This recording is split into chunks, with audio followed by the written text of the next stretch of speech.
Hello and welcome again to Fatima TV from Rome. I'm John Vennari of Catholic Family News. My friend and colleague Chris Ferrara is here with us, and we've been here now for about 2 weeks, and we're coming to the very end of the Synod. Today is October 23rd. Tomorrow they're finally going to get the final document and vote on it, but it's a rather strange procedure. I think Chris can give us all the details, but you're going to have to pay attention. Here you go. Well, freed of the constraints of the mainstream journalists covering this, we can speak freely about what we're seeing. What we're seeing is a train wreck in progress. Yeah. The train is barreling along the tracks, not slowing down at all, and at the end of the tracks it's a big cement barrier, and there's going to be a huge impact at the end. And they'll call it progress. Yeah, so. I mean, they're in such a hurry to get this process over with, because, as we know, the process is just the front end for what's really going on, that they're going to throw caution to the winds. Here's what's going to happen. Yesterday they got a document. We're not sure how long it is. It could be upwards of 100 pages. We know it's got scores and scores of paragraphs in it. Yesterday they got this document for the first time in the afternoon, only in Italian, even though there are numerous different languages spoken among the Council Fathers, and there are 13 different language groups, for an example. And they considered the document yesterday and proposed modifications for about a half a day, and also for part of the day today. And so these modifications, proposed in the various languages, are supposed to be incorporated into the Italian document after being translated into Italian by translators whose identities we don't know, who have no training in theology, as Father Lombardi admitted. Yeah, today. they said that today in the press conference. Speaking of the translators. Which is we'll just mention here, which is a bit perilous, because theology is supposed to have its own language, and the Catholic theology does. So the simultaneous translators that are going on, will the bishops really get the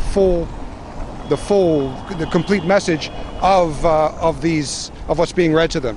Well, and then these changes that were proposed in basically less than a day of deliberation on a document in Italian, which for most of the fathers, I would say, is a foreign language. These modifications will supposedly be translated into Italian and somehow reflected in the final document. Apparently the shadowy committee of experts will decide which of the modifications can go into the document, if any, and who knows how many of them will find their way in.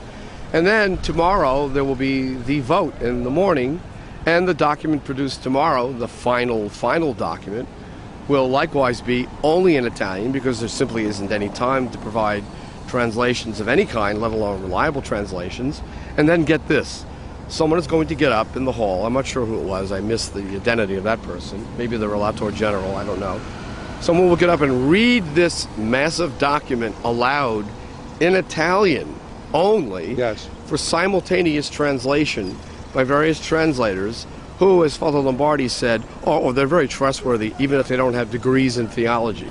So these simultaneous translators will be translating into the different languages the massive document, which could be upwards of 100 pages, and then based on what they hear tomorrow, they will vote. And an Italian text, which for yes, many is a foreign language, they will be asked to vote paragraph by paragraph. That's the procedure. Now, in terms of the substance, from what we saw at the press conference today, which, by the way, was another exercise in hiding the majority view, not a single representative defending the traditional concepts of marriage and family was heard from today. We had the usual press conference, but at this press conference, it was announced that the document is a consensus document, meaning that it is unlikely to be filled with devious ambiguities. Which we kind of figured from the beginning. Yeah. This is what it would be. And these ambiguities will create many openings to the same sort of mischief Synod controllers have been pursuing since the so-called synodal journey began. Yes, so that's what we have to look forward to tomorrow. If you want to say look forward to it, we're kind of happy that this is all coming to some sort of conclusion, though we fear what the final product is going to be. Well, yeah, I mean, it's just a further erosion of the Church's opposition to the spirit of the world. We saw that at the press conference today. Cardinal Turkson was speaking about how in the 1970s, in theological and psychological manuals, homosexuality was viewed as a disorder, but there's since been an increase in understanding, and it shouldn't be thought that in the African countries of which he is a representative, there was any sort of taboo about homosexuality. Oh, no, no, no, no. Now there's a much greater understanding of this phenomenon.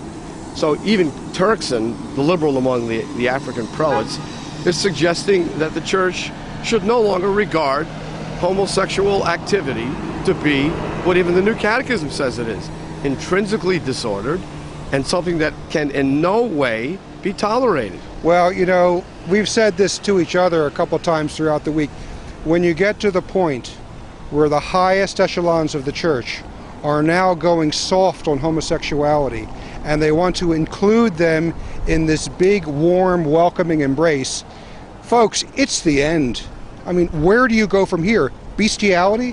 What's left? Again, it's the process of retreat, the surrender to the spirit of the world that's been going on for 50 years because of the opening to the world, which we should always be careful to mention, was admitted by Paul VI himself to have been a disaster. It was he who said that the opening to the world has led to veritable invasion of the church by worldly thinking, and it was he who said that through some fissure or other, the one he opened himself, through Vatican didn't II, recognize, yes. the smoke of Satan has entered the church. And now we see that the smoke of Satan, I'm sorry to say, has entered into the deliberations of this synod. All we hear about is mercy. Today someone spoke about tenderness. Tenderness, yes. Tenderness toward not just married people in the family, but toward people in all sorts of different situations. And these so the church has gone mushy, in other These words. are all soft, ambiguous, mushy terms, because we know that, you know, logic appeals to the intellect and rhetoric appeals to the emotions. And this synod has been one huge exercise, a tsunami of rhetoric, of emotional rhetoric. The theme has been that, well, doctrine is the theory, yes, it's a very valid theory, but when we talk about reality, we can't just confine ourselves to theory, meaning doctrine. We have to find a way to meet people where they are. Translation, let's abandon doctrine. Let's abandon doctrine. That's what's been going on here, you know, as far as the liberals are concerned. Our Lord said, if you love me, keep my commandments. These churchmen are saying, no, what Jesus really meant is, if you love me, do what you want, and we will find a happy spot for you in the large welcome and embrace. And you know, that's where we are. It's ridiculous. The great irony about this whole so-called synod on the family is how little, in fact, nothing to do with the family we have seen in these proceedings.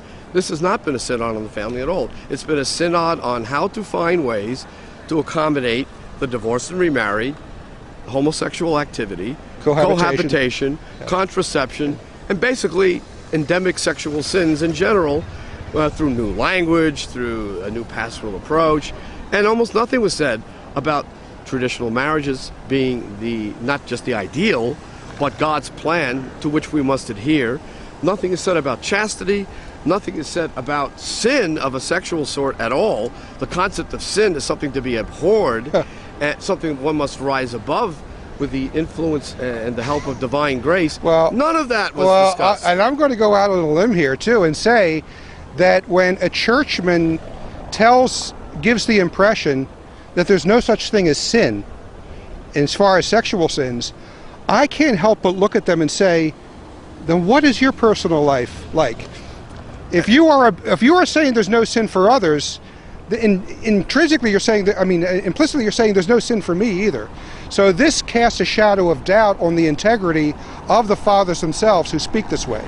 Well, someone suggested that at least some of the more flagrant advocates of gay rights in the hierarchy could be dealt with very simply if someone simply hired a private detective to tail them around for a few days. Mm-hmm. I'm not saying that about the fathers in general, but there are some certain members of the synod who are just openly advocating the total corruption of sexual morality in the church and are open advocates of the gay lifestyle, including this priest who came out, who thank God, his bishop in Poland just defrocked him.